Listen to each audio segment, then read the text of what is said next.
What's happening, Right One fam? This is your 2 minutes with Albert. That is 120 seconds with your boy, AB, Whoa, aka. Albert. Hey, what's wrong? This is not your show today. I love it, and this is great. But we're doing Home with Rachel. Oh, I'm sorry. I just get in the rhythm of it. Whenever a camera pops on, that's where I go. I apologize. I'm sure. No. I think this is a great time to have a little bit of a little Albert time. It's Friday. Who doesn't mean we're Albert in their life? Let's do this. What I want to jump into in the moment is something that I don't know about you, but I have heard a lot of parents talking about how to have really rich conversations with their children about race.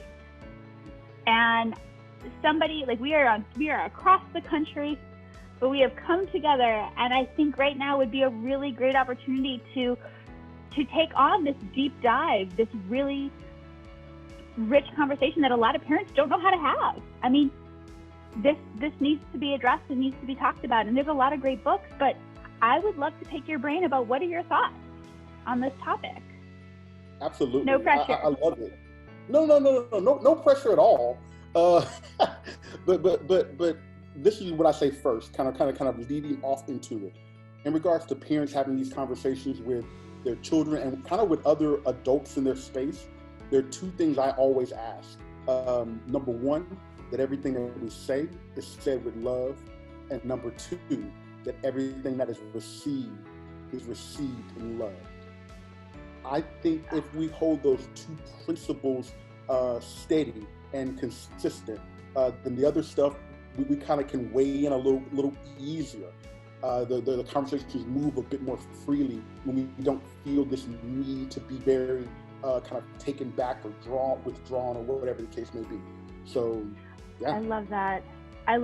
So if your child's in the car, if they're at home, and obviously news is everywhere and children are little sponges and they're picking up stuff, what do you suggest? Do you suggest maybe getting ahead of the situation and starting a conversation before they have questions, or would you recommend holding off until they come to you with questions?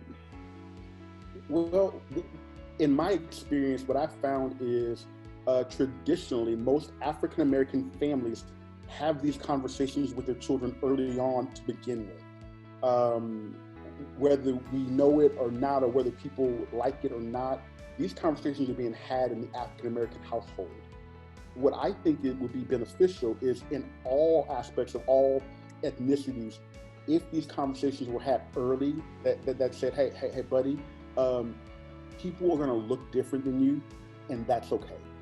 You don't all have to be the same or look the same or think the same. Let's be happy whatever space we're in. Now, of course, those conversations happen depending on the child's level. So some children you can speak a bit more eloquently to and use a bit more kind of creativity whenever you're making, conversations. And some of our kids, they're just so small. And it's like, hey, I mean, if you're talking to like a 2-year-old or a 3-year-old and they ask you a question like, hey, mommy, why are people marching in the streets? And why are people holding up signs? And really my response to my little boy's 3 is, hey, buddy, we live in a broken world.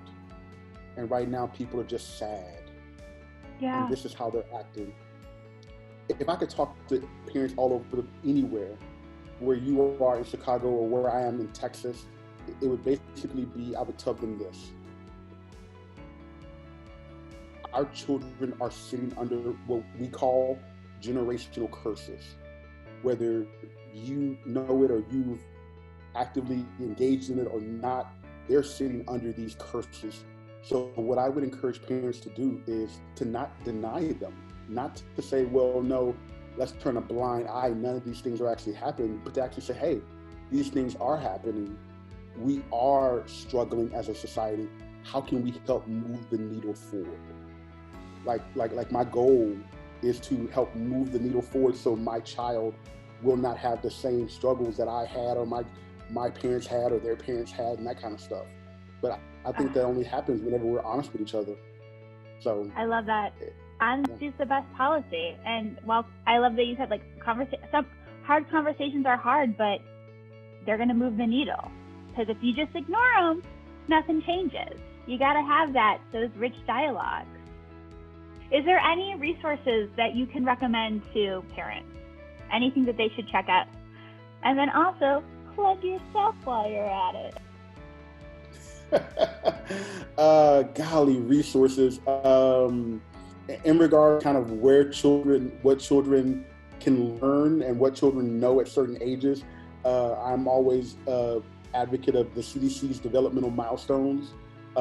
They just have a super robust kind of, I know right now everybody knows CDC, but they've been doing developmental milestones forever. So I would encourage people to read that.